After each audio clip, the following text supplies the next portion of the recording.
परमात्मा का आत्मा विद्यमान है, उसका नाम है आत्मा। ऐसे सभी प्रभु के स्वरूपों को मैं बार बार प्रणाम करता हूँ। आज आपके नगर में शिव शक्ति अखाड़ा के सशस्त्र सन्यासियों द्वारा नगर भ्रमण कर शस्त्र का प्रदर्शन किया गया। क्या आवश्यकता थी इसकी? क्यों यह करना पड़ रहा है? यह बताने के लिए मैं यहाँ पर खड़ा हूँ। हिंदू धर्म के अंतर्गत अखाड़ा परंपरा अति प्राचीन परंपरा थी, जिस परंपरा के माध्यम से हिंदुओं को शस्त्रधारी बनाया जाता था, साहसी बनाया जाता था, लड़ैया बनाया जाता था। हमारे धर्म ने हमको ईमानदार बनाया, चरित्रवान बनाया, ज्ञानी बनाया, ध्यानी बनाया, लेकिन हमको लड़ैया बनाना छोड़ दिया, हमको शस्त्र धारण कराना छोड़ दिया। इसलिए हमारा हिंदू धार्मिक आयोजनों पर, वो चाहे राम बारात हो, वो चाहे शिव बारात हो, चाहे दुर्गा विसर्जन हो, चाहे गणेश विसर्जन हो, हिंदू केवल नाचता हुआ मिलता है। इस नचैया हिंदू होने के कारण विधर्मी हमारी यात्राओं पर कहीं पथराव करते हैं, कहीं पंडालों पर आग लगाते हैं, विभिन्न प्रकार के बाधाएं उत्पन्न करते हैं धार्मिक आयोजनों पर। क्योंकि हिंदू समाज नाच रहा है, वह धर्म को ढोंग बना दिया, धर्म को ड्रामा बना दिया, धार्मिक आयोजनों पर भगवानों को नचाना शुरू कर दिया, हिंदुओं को नचाना शुरू कर दिया, माताओं बहनों को नचाना शुरू कर दिया।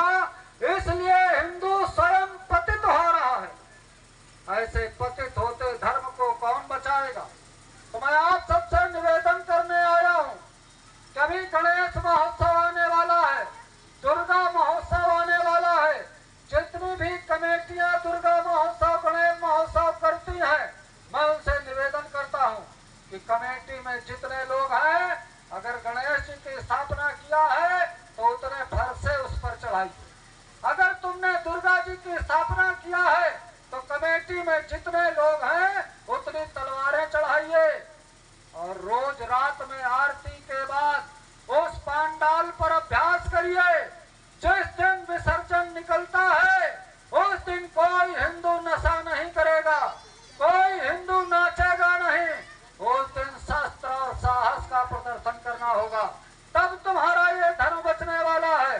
तो मैं कहता हूँ कि दुर्गा महोत्सव पर भंडारा चाहे मत करिए, जागरण चाहे मत करिए, जिस मोहल्ले पर दुर्गा जी को बैठाला है वहाँ पर तलवार का भंडारा होना चाहिए, जहाँ पर गणेश जी को बैठाला है वहाँ पर फरसे का भंडारा होना चाहिए। मोहल्ले के हर हिंदू के हाथ में शस्त्र होना चाहिए, तब तुम्हारा यह धर्म बचने वाला है। जिस धर्म को मानने वाला अगर शस्त्र नहीं धारण करता है तो न तो उसके धर्म ग्रंथों की मान्यता होती है, न उसके धर्म की मान्यता होती है। इसलिए हमने नारा दिया है शस्त्र में हो जाते।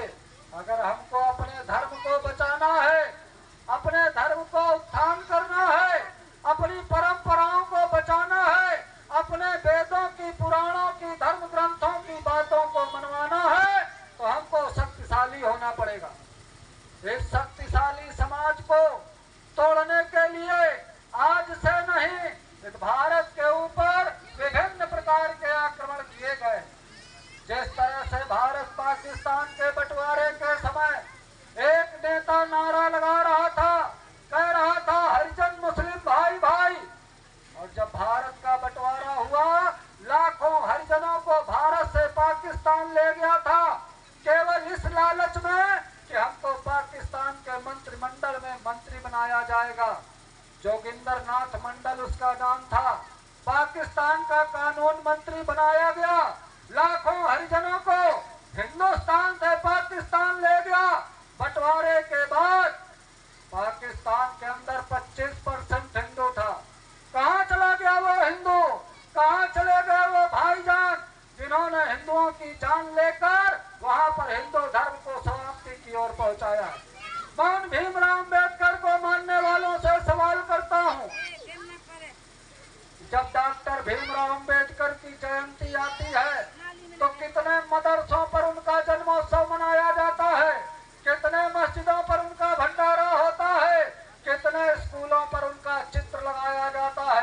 आज एक नया नेता तैयार हो गया है जो लोकसभा के अंदर वो मुल्ला कहता है कि मैं भारत माता की जय नहीं बोल सकता क्योंकि मेरा धर्म किसी की जय कहने के लिए मना करता है। वही जब संसद भवन के बाहर आता है तो जय भीम का नारा क्यों लगाता है? इस भारत को बंटवारे की ओर ले जाने का पुनः प्रयास किया जा रहा है। चंद्रशेखर रावण जैसे लोग इस हिंदुत्व को, इस राष्ट्र को कमजोर करने के लिए जय भीम का नारा लगा रहे हैं। डॉक्टर भीमराव अम्बेडकर ने स्वयं लिखा है, जब भारत पाकिस्तान का बंटवारा हुआ था तो उन्होंने कहा था कि मुसलमान जिस देश में रहता है वो कभी ईमानदार नहीं हो सकता, वह देशद्रोही होता है। इस्लाम एक बंद किताब है जहाँ सुधार की कोई गुंजाइश नहीं है। ये जहाँ रहते हैं वहाँ उत्पात करते हैं। इसलिए डॉक्टर भीमराव अम्बेडकर के मानने वालों, डॉक्टर भीमराव अम्बेडकर को, उन विचारों को पढ़िए जो समाज को जोड़ने की बातें करता है, जो इस्लाम और हिंदुत्व में अंतर बताता है। इसी तरह से एक नेता और नारा लगा रहा है, कह रहा यादव मुस्लिम भाई भाई। मुझे लगता है उन यादव जी को पता नहीं है मुगलों का इतिहास। अगर मुगलों का इतिहास पता होता तो शायद वो नारा नहीं लगाते कि यादव मुस्लिम भाई भाई। कैसे भाई हो सकता है? वो एक गाय को खाने वाला है, एक गाय को पालने वाला है। मुझे लगता है मुगलों का इतिहास उनको पढ़ना चाहिए कि जो अपनी अम्मा के नहीं हुए, जो अपने बाप के नहीं हुए, जो अपनी चाचा के नहीं हुए, जो अपनी बहन के नहीं हुए, वो तुम्हारे कैसे हो जाएंगे? मुगलों का इतिहास पढ़ना। हमेशा उन हिंदू राजाओं का कत्ल किया गया है जिन्होंने मुगल राजाओं का साथ दिया है। आखिरी में सत्ता प्राप्त होने के बाद हिंदू राजा का सर कलम कर दिया गया है। यह कहकर कलम किया गया था कि जब तुम हिंदुओं के नहीं हुए तो हमारे कैसे हो जाओगे? आज विचार करना होगा। इस टूटते भारत को, इस लुप्ते भारत को बचाने के लिए पाकिस्तान भूल जाइए, बांग्लादेश भूल जाइए, अफगानिस्तान भूल जाइए। वर्तमान भारत के अंदर आज 8 राज्य ऐसे हैं जहां पर हिंदू 1%, 2%, 3%, 7% बचा है। कहाँ चला गया वो हिंदू? तो भाईचारा करके हमको निगलने का काम जो संस्थाएं जो ये प्रेरणा दे रहे हैं उसको हमें समझना होगा, उस नीति को समझना होगा। राजनीति से प्रेरित होकर समाज को जातिवाद में बांटकर हिंदू सत्ता को मुगलों को सौंपने की योजनाएं बनाई जा रही है।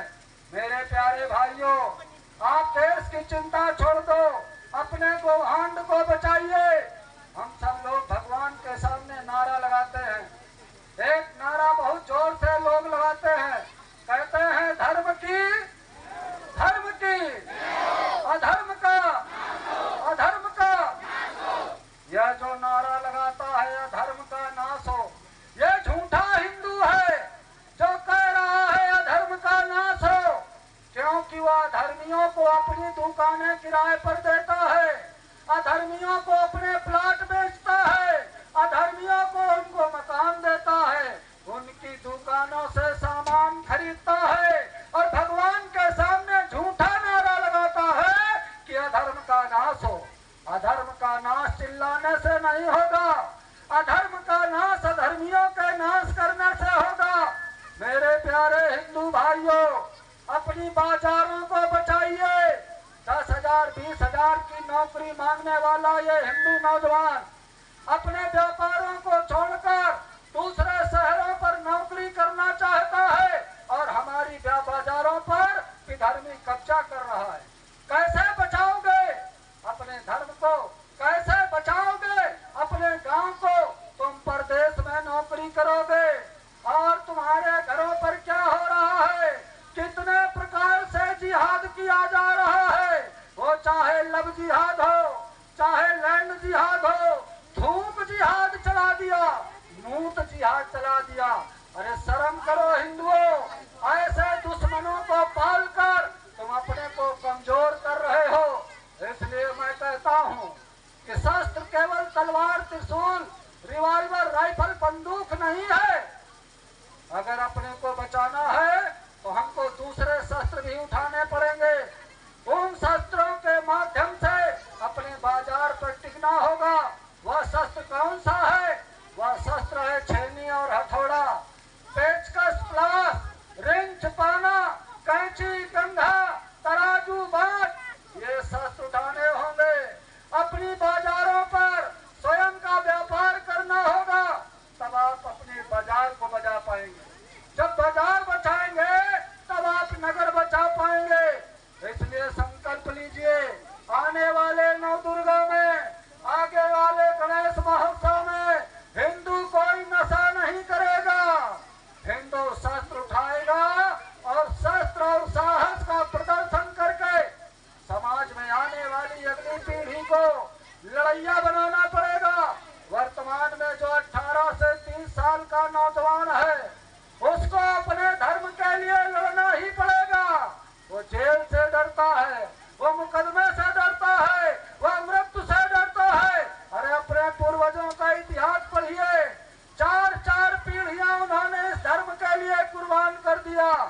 आज हिंदू एक दूसरे को नीचा दिखाने के लिए कितने प्रकार के प्रयत्न करता है। तो आज हमारे सन्यासियों ने आपको अखाड़ा करके दिखाया है। इस तरह से नवदुर्गा